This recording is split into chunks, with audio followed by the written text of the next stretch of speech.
Tanghali mga kababayan, nandito po tayo ngayon sa San Jose, Cebu City.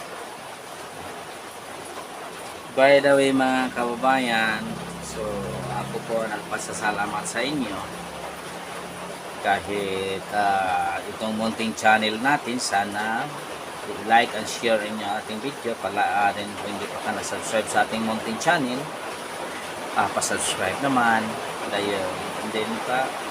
Salamat pa rin sa panood na nanood ka sa aking mga video mga kababayan.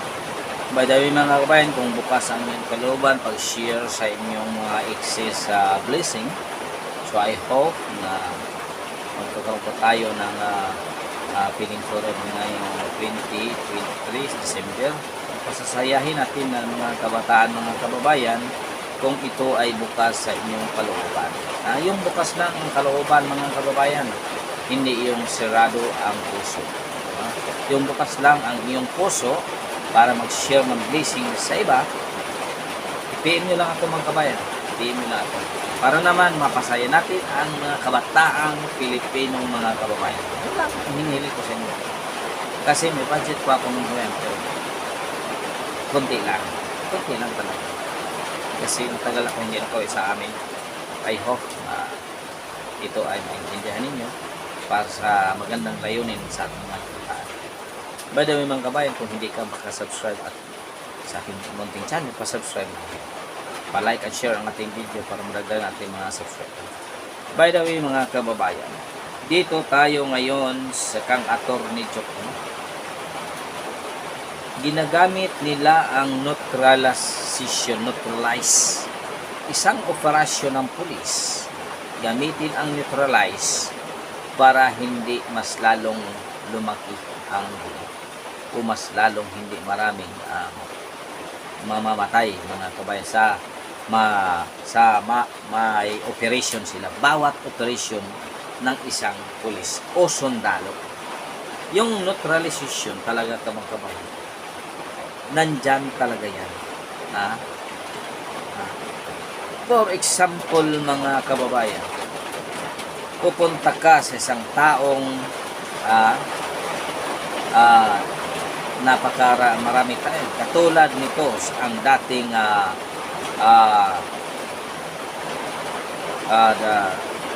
PBME sa operation sa Surigao. Tingnan mo, may namamatay, di ba?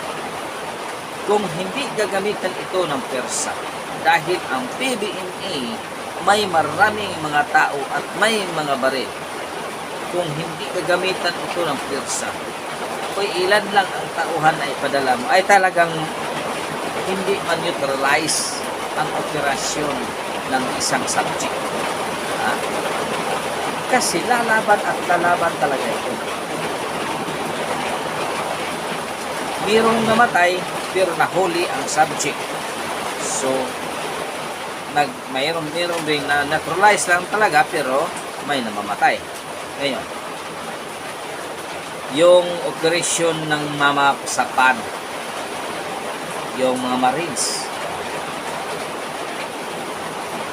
paano ito? Lahat sila patay kasi alam nila, pumunta sila, ilan silang mga SAC troopers? 30. Lahat sila namamatay. So kasi hindi nila alam ng SAC troopers na ang iyang subject na pupunta nila ay siguro hindi lang isang tao, isang terorista. Isang terorista. So hindi sila nakapag-neutralize. Hindi sila nakapag-neutralize. Sila ang unang namatay. Kasi mas marami pa ang tauhan ng terorista kaysa kanila. Yun ang pagkakamali ni Jokno. Gusto siguro ni Jokno, nandyan ang pulis, surrender kayo, huliin namin kayo. Hindi ganon, Jokno. Isa kang attorney, use your common sense. Buhay ang nakataya doon na pumunta ka. Yung pinuntahan mo, nandyan sa isipan mo talaga na itong mga criminals ito ay may baril. Hindi, wag mo isipin ang dalang ang dalang baril na mga criminals ay plastic. May baril siya o wala, kailangan nasa isipan mo, sa panahon ng operasyon ay talagang may baril ang kalaban. Para hindi masayang ang buhay mo. Walang buhay na may babalik kung ikaw ay mabaril ng isang kriminal. Tabla ka talaga. Mas mabaril mo pa ang kriminal kasi wala nang kwenta yun. Hindi nga sumunod sa batas. Kasi may batas tayong sinusunod. Pinaalalahan na. Tapos ngayon pumunta ka. Ikaw lang huhulihin mo. Mga tag-arik niyan.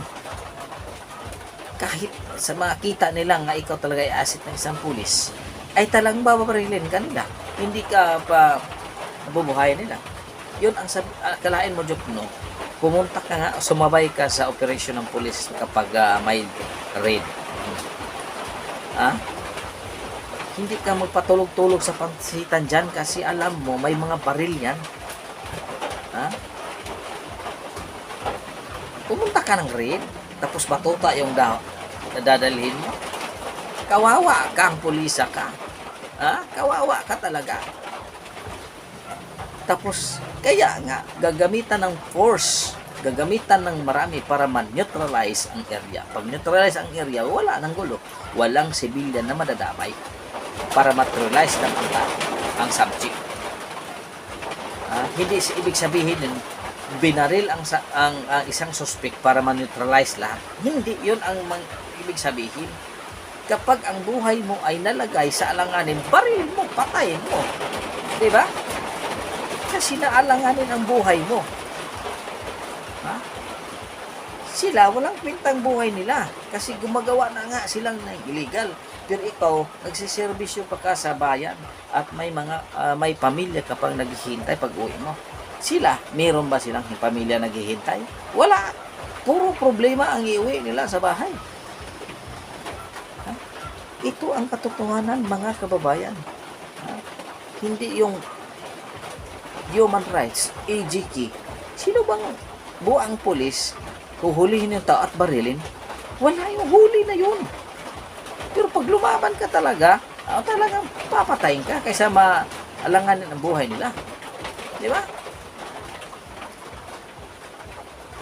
Babalutin mo pa ng iskastip, tapos itatabi mo. Hindi gawain ng pulis niyan. Ano ka ba naman, Jomo? Gawain yan ng isang taong NPA. Yan ang katotohanan, mga kababayan. Gawain yan ng isang taong NPA para lang mapalabas na gawa ng PNP. Yun ang katotohanan, mga kababayan. Mas pumanig pa kayo sa criminals kaysa mga taong inosente na nadamay sa ginagawa ng mga criminals. Yan ang totoo, mga kababayan. Maraming salamat po, mga kababayan. God is good all the time. God is wishing your kaninang tanan, mga kababayan.